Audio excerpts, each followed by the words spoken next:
Assalamualaikum warahmatullahi wabarakatuh. Perkenalkan, nama saya Muhammad Lutfi dari Jurnalistik 2A, ingin menjelaskan tentang hadis tingkah laku terpuji. Bismillahirrahmanirrahim. Anin Nawasib Nisma'nal Anshari radhiyallahu anhu qala saqtu Rasulullah sallallahu alaihi wasallam anil birra wa ismi farqadar birru husnul khuliki walismu maha kafi sotrika wa karihta antasoliya alihin nas. Artinya, dari Anas bin Sim'an al-Asharira, ia berkata, aku bertanya kepada Rasulullah SAW tentang kebajikan dan dosa. Jawab beliau, kebajikan adalah budi pekerti yang baik, dan dosa adalah sesuatu yang meragukan dalam hatimu dan engkau benci, maka manusia melihatnya. Hadis riwayat Muslim. Jadi, di dalam hadis ini terdapat anjuran untuk berbudi pekerti yang baik. Sesungguhnya tidak ada yang lebih berat dalam timbangan amalan seorang mukmin pada hari kiamat daripada baiknya budi pekerti. Karena sesungguhnya Allah mencintai para orang yang berbuat baik. An-Nawawi rahimahumullah berkata, para ulama mengatakan bahwa kebaikan di sini dapat diartikan sebagai menghubungkan tali silaturahmi, jujur, lembut, bersikap baik, bergaul dengan cara yang baik, dan dapat diartikan juga dengan ketaatan. Orang yang baik akhlaknya, banyak teman sejawatnya, sedikit musuhnya, hatinya senang dan tenang, hidupnya bahagia dan membahagiakan. Itulah sifat-sifat yang terpuji yang dicintai oleh Allah Subhanahu wa Ta'ala. Budi pekerti yang baik itulah sendi utama berdirinya suatu masyarakat yang aman, damai, senang dan tentram. Selain hadis di atas, juga ada hadis tentang kejujuran dan kebohongan. Bismillahirrahmanirrahim. An Abdillah Mas'udi radhiyallahu anhu anin nabiyya sallallahu alaihi wasallam qala innas sidqa yahdi ilal biri wa innal bira yahdi ilal jannati wa innal rajula la yasduku hatta yakuna sidqiqa wa inna ilan nani wa innar rujula la yakzibu hatta yuktaba indallahi kazab. Yang artinya, dari Abdullah bin Mas'ud dari Nabi Shallallahu Alaihi Wasallam, beliau bersabda, sesungguhnya kejujuran itu menunjukkan kepada kebajikan, dan sesungguhnya kebajikan itu menunjukkan kepada surga.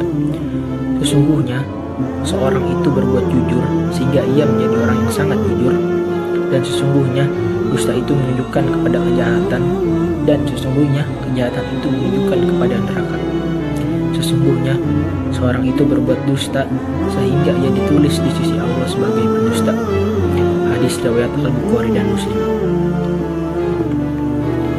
Hadis ini mengisyaratkan bagi siapa yang berusaha untuk tetap berkata jujur, maka jujur akan mendarah daging pada dirinya.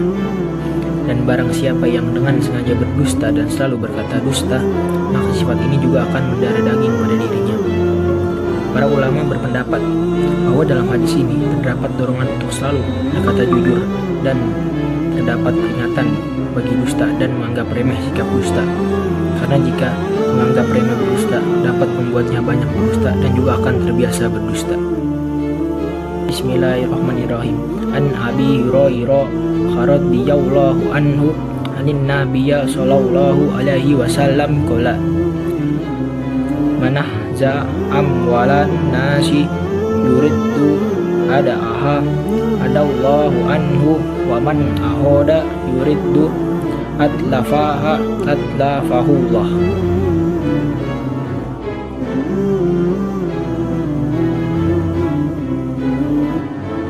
Yang artinya, dari Abu Hurairah dari Nabi Shallallahu Alaihi Wasallam, beliau bersabda, barang siapa mengambil harta manusia sedang ia bermaksud mengembalikannya, maka Allah akan memudahkan pengembaliannya. Dan barang siapa mengambil dan bermaksud merusaknya, maka Allah akan membinasakannya. Hadis riwayat Al-Bukhari dan Ahmad. Penjelasan tentang hadis tersebut adalah dalam kehidupan masyarakat ada sebagian orang yang suka meminjam uang atau barang kepada orang lain untuk digunakan sebagai penunjang usaha. Hal itu dibolehkan dalam Islam, akan menolong mereka dalam kebaikan yang berniat untuk menggunakan sebagai penunjang usahanya dan berniat untuk mengembalikan kepada pemiliknya. Tapi sebaliknya, peminjam yang menggunakan uang hanya untuk dipinjamkan untuk berfoya-foya sehingga uang tersebut habis begitu saja dan ia sendiri tidak memiliki uang untuk menggantinya, hal itu merugikan pemilik modal karena akan menghentikan usahanya yang sangat penting untuk membiayai keluarganya. Maka Allah akan memberikan hukuman kepada orang-orang tersebut. Jadi, hikmah yang dapat diambil dari ketiga hadis di atas adalah disarankannya bagi orang muslim untuk selalu melakukan perintah Allah dalam hal perilaku manusia. Perilaku jujur harus ditanamkan sejak dini supaya kejujuran dapat dilakukan secara spontan.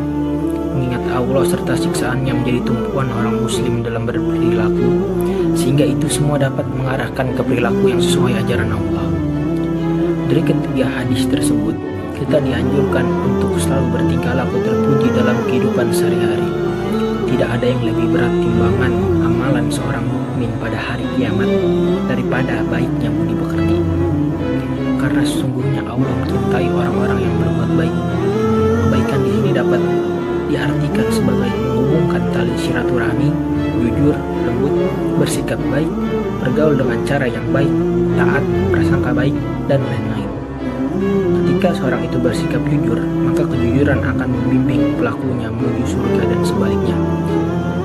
Ketika seorang bersikap dusta, akan membawa pelakunya ke dalam neraka. Sekian penjelasan hadis tingkah laku terpuji dari saya. Kurang lebihnya mohon maaf. Assalamualaikum warahmatullahi wabarakatuh.